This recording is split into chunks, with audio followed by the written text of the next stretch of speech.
آج اللہ نے مجھے اور آپ کو فرصت دی ہے. یہ اٹھتے ہوئے جنازے، یہ پھیلی ہوئی قبریں، یہ ہم سے بچھڑتے ہوئے لوگ، یہ ہمارے لیے ایک پیغام ہے، ایک میسج ہے ہمارے نام. یہ ہمارے لیے عبرت ہیں. آج وہ جا رہے ہیں تو ہمیں بتا کے جا رہے ہیں کہ صاحب ہم جا رہے ہیں، ہمارے پیچھے تم بھی آ رہے ہیں. اور یہ بات ذہن میں رکھیے، دنیا پر آنے کی ایک ترتیب ہے، دنیا پر جانے کی وہ لازمی ترتیب نہیں ہے. پہلے دادا آتا ہے، پھر باپ آتا ہے، پھر بیٹا آتا ہے، پھر اس کے بعد بچے آتے ہیں. ایسے کبھی نہیں ہوا کہ باپ سے پہلے اولاد آ گئی. دنیا پر آنے کی یہ ترتیب ہے اور یہ طے شدہ منظم ترتیب ہے. لیکن دنیا سے جانے کی یہ ترتیب نہیں ہے کہ پہلے باپ جائے پھر ہی اولاد جائے گی. بسا اوقات بوڑھے باپ کو جوان بیٹے کی میت کو کندھا دینا پڑ جاتا ہے. تو یہ دنیا سے کب کوئی جا سکتا ہے مجھے اور آپ کو نہیں پتہ. یہ امر مخفی رکھا گیا ہے اس لیے تاکہ ہم ہر لحظہ موت کے لیے تیار رہیں. موت کے لیے تیاری یہی ہے کہ ہم توبہ کی دہلیز پہ کھڑے رہیں، اپنے مالک کی حضور رجوع کرتے رہیں، اچھے اعمال کا ذخیرہ کریں، اور کسی کے حق ہمارے ذمہ پر نہ ہو کہ ہم قیامت کے دن جو ہے وہ پچھتائیں. کسی نے اگر کسی کا حق غصب کیا صرف 3 پیسوں کے عوض کے اندر، قیامت کے اندر یہ کرنسی تو ہمارے ساتھ ہوگی نہیں، یہ تو ہم یہی چھوڑ دیں گے. یہ مال، یہ دولت، یہ بینک بیلنس یہی چھوڑ کے چلے جائیں گے. یہ تو کفن بھی میلا نہیں ہونے دیں گے کہ بانٹ لیں. جاندی واری ڈرونا بنے ہوتے ہاتھ نہ لاندے ڈر دے، جنہ لئی تو پاپ کمائے اج کتھے نہیں تیرے کر دے. وہ تو کفن بھی میلا نہیں ہوگے دیں گے، بانٹ لیں گے. تو آخرت میں سکہ رائج الوقت عمل ہوگا، تو پھر عمل لیے جائیں.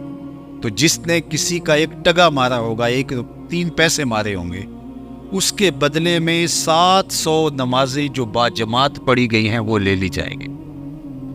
اور جو لوگوں کے پلاٹ ہڑپ کر گئے ہیں، رشوتیں، زیادتیاں، جور و ظلم، اور لوگوں کے ساتھ زیادتیاں اور لوگوں کا مال ہتھیانا، خون نچوڑنا، اذیتیں دینا، تو کس طرح وہ قیامت کے دن عہدہ برا ہو سکیں گے؟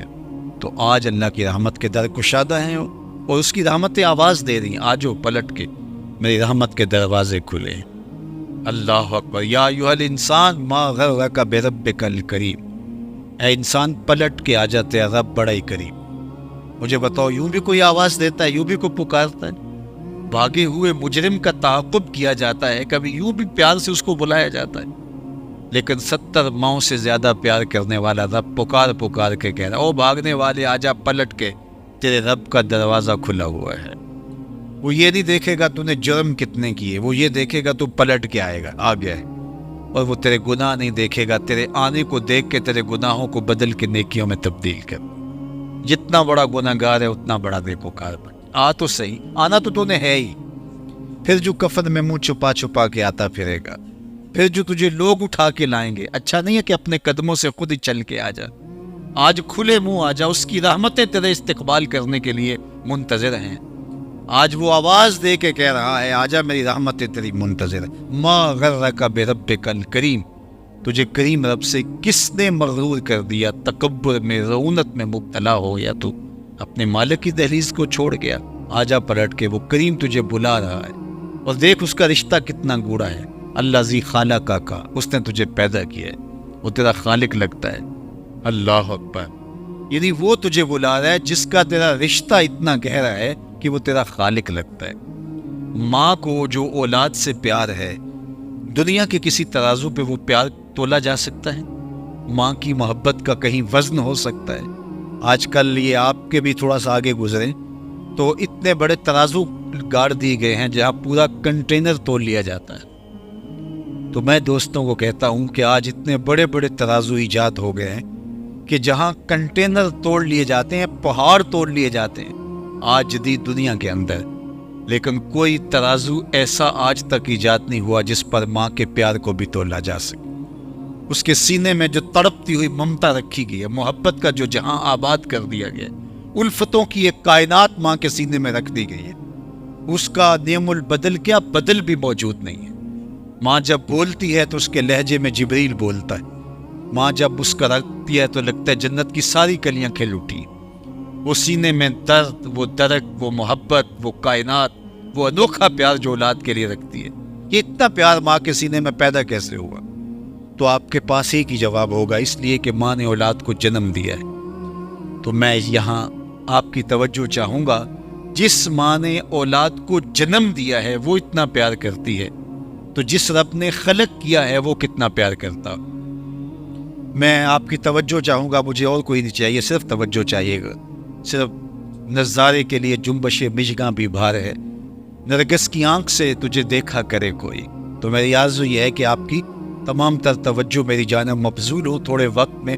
جس شدت کی گرمی میں آپ بیٹھے ہیں مجھے اس کا احساس ہے، تو میں چاہوں گا کہ چند باتیں آپ تک پہنچ جائے۔ تو جو ماں اتنا پیار کرتی ہے وہ اس لیے کہ ماں نے جنم دیا ہے، تو جس نے جنم دیا ہے وہ اتنا پیار کرتی ہے، تو جس رب نے خلق کیا ہے وہ کتنا پیار۔ تو ماں کی دہلیز چھوڑ کے بیٹا بھاگ جائے تو ماں آواز دیتی نا، پتر کہاں بھاگ رہا ہے، آجا پلٹ کے، اتنی ٹھنڈی چھاؤں کہیں نہیں ملے، اتنا پیار تجھے کہیں سے نہیں مل سکتا، آجا پلٹ کے۔ مائیں تو مائیں ہوتی ہیں، اور اولاد کے لیے ان کے سینے میں جو تڑپتی ہوئی ممتا ہوتی، اور پیار کا جو ایک آباد جہاں ہوتا ہے وہ ایک الگ ہی کائنات ہے، وہ ایک الگ ہی جہاں ہے۔ وہ کہتے ہیں نا کہ کسی نے کہا کہ میں تو تیرے سے تب راضی ہوں گی کہ تو اپنی ماں کا کلیجہ نکال کے لائے گا۔ تو وہ بدمست عاشق اپنی ماں کی آرزو، اپنی محبوبہ کی آرزو کو پورا کرنے کے لیے اس عمل سے بھی گزر گیا، اور ماں کا کلیجہ چیرا، اور تشتری میں رکھ کے اپنی محبوبہ کے لیے اس کا کلیجہ لا رہا تھا۔ تو راستے میں ٹھوکر لگی تو ماں کے کلیجے سے آواز آئی کہ پتر سٹتے نہیں لگی۔ یہ ماں کے پیار کا روپ ہے، یہ ماں کی محبت کے بکھرے ہوئے رنگ ہیں، یہ چھلکتا ہوا اجالا اور نور اور روشنی ہے۔ ماں اتنا پیار کرتی ہے، اللہ اکبر۔ تو ماں کو اتنا پیار اس لیے ہے کہ اس نے جنم دیا، اور رب نے تو خلق کیا دست قدرت سے۔ تو ماں کی دہلیز چھوڑ کے بچہ بھاگ جائے تو ماں کہتی ہے پتر آجا واپس پلٹ کے، اور جب بیٹا پلٹ کے آتا ہے تو ماں سب بھول جاتی ہے کہ اس نے کیا کیا تھا۔ تو جو 70 ماؤں سے زیادہ پیار کرتا ہے اس کی بھی آوازیں آ رہی ہیں، لا تقنطوا من رحمت اللہ، آجا پلٹ کے میری رحمت سے نا امید نہ ہونا۔ میں یہ نہیں دیکھوں گا تو مجرم کتنا بڑا ہے، میں یہ دیکھوں گا تو میری دہلیز سے پلٹ کے آ گیا ہے۔ تو اس کی رحمتیں بندے کو پکار رہی۔ تو یہ اٹھتے ہوئے جنازے، یہ پھیلی ہوئی قبریں، اور یہ ہم سے بچھڑتے ہوئے ہمارے احباب، دوست، بھائی عزیز، یہ ہمیں بتاتے ہیں کہ میاں اس زندگی کا متعین سفر کاٹ کر کے تم بالآخر اللہ کے حضور پلٹ کے آنے والے ہو۔ اخروی زندگی کے لیے اچھے اعمال کا ذخیرہ جمع کرو اور اپنی آخرت کی تیاری کرو، چونکہ موت جب آ جاتی ہے تو ایک لمحے کا بھی تقدم و تاخر نہیں ہوتا۔ موت ایک کٹل طے شدہ امر واقعی اور حقیقت واقعہ ہے، بہر صورت اس نے آ کے رہنا ہے، بلکہ اللہ تعالیٰ جل شانہ نے اس کو اچانک رکھ کر کے ہمیں ہر وقت مستعد اور فعال رہنے کی ترغیب دی، کہ تاکہ ہم ہر لحظہ ہر ساتھ اپنے آپ کو آمادہ رکھیں، کسی وقت بھی بلاوا آ سکتا ہے اور ہم موت کی اس گاڑی میں سوار ہو سکتے ہیں۔ اللہ اکبر۔ تو آئیے میں اور آپ اللہ کی بارگاہ میں دعا بھی کرتے ہیں، اور اپنی زندگی کو بہتر بنانے کی منصوبہ بندی بھی کرتے ہیں۔ جب لوگ ہم سے جدا ہوتے ہیں تو ہمیں عبرت ہوتی ہے کہ ہم بھی جا رہے ہیں۔ حضرت یعقوب علیہ السلام نے حضرت اسرائیل سے عہد لے رکھا تھا کہ میری روح قبض کرنے کے لیے اچانک نہیں آنا، پہلے کوئی قاصد بھیج دینا تاکہ میں موت کی تیاری کر لوں۔ انبیاء تو تیاری ہوتے ہیں، کچھ چیزیں تعلیم امت کے لیے ہوتی۔ تو کہا کہ جی میرا وعدہ رہا۔ تو ایک عرصے کے بعد حضرت اسرائیل حاضر خدمت ہوئے اور کہا کہ حضور میں قبض روح کے لیے آیا ہوں۔ فرمایا تم نے تو وعدہ کیا تھا اچانک نہیں آؤں گا، تم اچانک آ گئے، کوئی قاصد نہیں بھیجا۔ تو کہا حضرت میں نے تو قاصد بھیجے تھے۔ فرمایا میرے پاس تو ایک بھی نہیں آیا۔ عرض کی حضور آپ کے سامنے کتنے لوگوں کی موت واقع ہوئی، یہ میرا قاصد نہیں تھا تو اور کیا تھا۔ آپ کی داڑھی میں سفید بال آ گئے، یہ میرا قاصد نہیں تھا تو اور کیا تھا۔ جب کمر میں خم آنے لگے، جب اعضاء مدمحل ہونے لگے، جب چلتے ہوئے ٹھوکنے لگے، جب زبان میں لکنت آنے لگے، جب یادداشت کھونے لگے، جب بالوں میں چاندی اترنے لگے، جب انسان کے اعضاء جواب دینے لگے، تو سمجھو یہ پیغام موت آ گئے۔ اللہ اکبر۔ حضرت عمر رضی اللہ تعالیٰ عنہ دربار میں بیٹھے تھے، تو ایک صاحب آیا اور اس نے کہا کہ یا عمر لا تنسا موتک، عمر اپنی موت کو نہیں بھولنا۔ اور یوں کانپنے لگے حضرت عمر جیسے بیت کی شاخ کانپتی ہے. اور اسے کہا کہ روز آ کے مجھے تذکیر کر جایا کر. وہ روز آتا ہے، بڑے دربار میں کھڑا ہو کے کہتا ہے عمر اپنی موت کو نہیں بھولنا. ایک دن آیا، آپ نے اس کو کہا میاں آج کے بعد نہیں آنا. کوئی اور شخص آنے لگا، فرمایا نہیں. تذکیر موت کی ضرورت نہیں رہی، فرمایا نہیں. مجھ سے کوئی گستاخی ہوگی، فرمایا نہیں. تو پھر مجھے چھٹی کیوں دی جا رہی ہے؟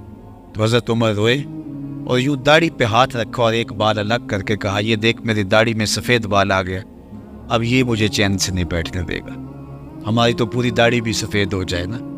میاں صاحب نے کہا ہڈیاں کھڑکن، ہڈیاں کمبن گوڈے کھڑکن تے اڑ گیا لک تیرا، اجے بھی بدیوں باز نہ آئیں جیو مرد دلیرا، فما اصبرہم علی النار.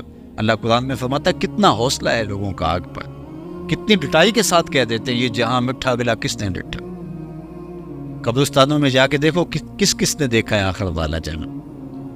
حضرت سیدنا غوث اعظم الشیخ عبد القادر الجیلانی علیہ رحمہ و رضوان فرماتے جاؤ قبرستانوں میں جا کر دیکھو کیسے کیسے حسینوں کی مٹی خراب ہو رہی ہے.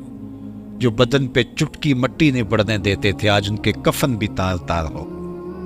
خیر کنے فلاں و غنیمت شمار عمر زاں بیشتر کے بانگ برائت کے فلاں نمات. تو نے بھی چلے جانا ہے یا بیٹھ نہیں رہنا. یہ اٹھتے ہوئے جنازے تجھے عبرت دیتے ہیں، یہ پھیلی ہوئی قبریں تمہیں بتاتی ہیں کہ میاں تم بھی اسی مٹی کا رزق بننے والے ہو، تم ہی یہی چادر اوڑھ کے سونے والے ہو. تم دو لباس کے دو کپڑوں کے اندر، دو سفید چادروں کے اندر ملو. کہاں گئی وہ پوشاکیں، کہاں گئے وہ برانڈ، کہاں گئے وہ تمہارے قیمتی بیڈ، اور کہاں گئے اے سی لگے ماحول سے آراستہ کمرے. امیر ہے یا غریب ہے وہ 2 گز زمین، اور وہی مٹی کا اوڑھنا، مٹی کا بچھونا، وہی 2 گز کفن، وہی کل کائنات. اور وہاں جو کیے ہوئے عمل ہیں وہی سکہ رائج الوقت ہوگا. تو قبل اس سے کہ وہ وقت آ جائے اور پھر ہاتھ ملے فلاں چیخ کے کہتا تھا مجھے اس کی بات سن لینی چاہیے تھی، فلاں پکار کے کہتا تھا اس کی آواز پہ کان دھرنا چاہیے تھا، فلاں اٹھتا ہوا جنازہ مجھے عبرت دے دیتا، فلاں بندے نے مجھے یہ کہا تھا اس کی بات پہ کاش میں عمل کر لیا ہوتا. لیکن اس دن پچھتاوے سے کیا ہوگا؟ آج کا پچھتاوا کل کی بہتری کا ضامن ہو سکتا ہے. آج کا پچھتاوا زندگی بدل ہو سکتا ہے. آج کا پچھتاوا توبہ کا سبب و ذریعہ ہو سکتا ہے. آج کا پچھتاوا دل کے میل اتار سکتا ہے. اور کل کا پچھتاوا سوائے حسرت بڑھانے کے، سوائے دکھ بڑھانے کے، سوائے تکلیف میں اضافے کے اور کچھ نہیں ہوگا. اس لیے میں اور آپ اپنی زندگی کی منصوبہ بندی کریں. مجھے پتہ ہے میں کہاں کھڑا ہوں اور آپ کو بھی پتہ ہے کہ ہم کہاں کھڑے ہیں. آپ مجھے اچھا سمجھتے ہیں، یہ آپ کی مہربانی، لیکن مجھے تو پتہ ہے کہ اچھا ہوں یا نہیں. میں آپ کو اچھا سمجھتا ہوں لیکن آپ کو تو پتہ ہے کہ آپ کہاں کھڑے ہیں. اس لیے اپنے ضمیر میں جھانک کر کے دیکھیے، اپنے من میں اتر کر کے دیکھیے، اپنا محاسبہ کیجیے، اپنے اعمال کا تجزیہ کیجیے. جو نیکیاں کی ہیں اور جو برائیاں کی ہیں ان کا اندازہ کیجیے. جو برائیاں کی ہیں وہ تو کنفرم برائیاں ہیں، اور جو نیکیاں کی ہیں ذرا دیکھیے وہ نیکیاں ہیں یا ریا کے لیے کی ہیں، دکھلاوے کے لیے کی ہیں. نیکیاں کسی کو دکھلانے کے لیے کی ہیں، کس مقصد کے لیے نیکیاں کی ہیں؟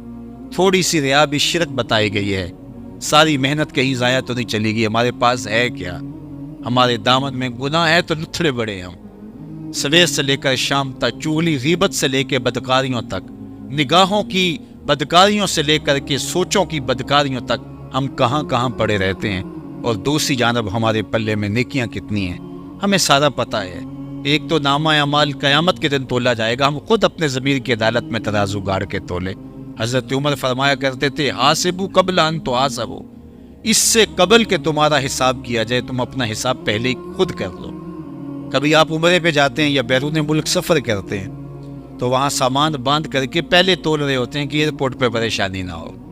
حالانکہ ایئرپورٹ پہ اگر 2-4 کلو سامان بڑھ بھی گیا تو کوئی بات نہیں، 4 ریال دے کے آپ سامان لا سکتے ہیں. لیکن اس کے باوجود آپ وہاں کسی سے ترازو مانگ کے بار بار اپنے پیس تول رہے ہوتے ہیں کہ جناب ایئرپورٹ پہ جا کے پریشانی نہ ہو. تو اس دنیا پر بھی آپ مال تول لو، کہیں نزاع کے وقت پریشانی نہ ہو، کہ حشر کے وقت جب آپ مال تولنے لگے تو وہاں پریشانی نہ ہو. تو یہ تھوڑا سا وقت ہے، یہ زندگی مختصر ہے اور ہم تیزی کے ساتھ موت کی طرف بڑھ رہے ہیں. حضرت سیدنا علی المرتضیٰ رضی اللہ تعالیٰ عنہ فرماتے ہیں یہ تمہاری سانسیں جو ہیں یہ موت کی طرف اٹھتے ہوئے قدم ہیں.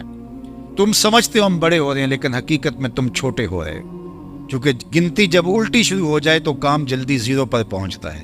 کبھی آپ اشارے پہ رکے ہوں تو 60 سے نیچے آ رہی ہو یا 70 سے یا 120 سے، تو کام تو زیرو پہ آ جاتا ہے، اور جب کام زیرو پہ آ جاتا ہے تو پھر لال بتی جل جاتی ہے۔ اللہ اکبر۔ تو یہ تیزی کے ساتھ زندگی گزر رہی ہے، اور ہم کوئی 60 سے نیچے آ رہا ہے، کوئی 55 سے نیچے آ رہا ہے، کوئی 50 سے نیچے آ رہا ہے، اور جب زیرو تک آ جائیں گے پھر اس سے آگے تو کچھ بھی نہیں ہے۔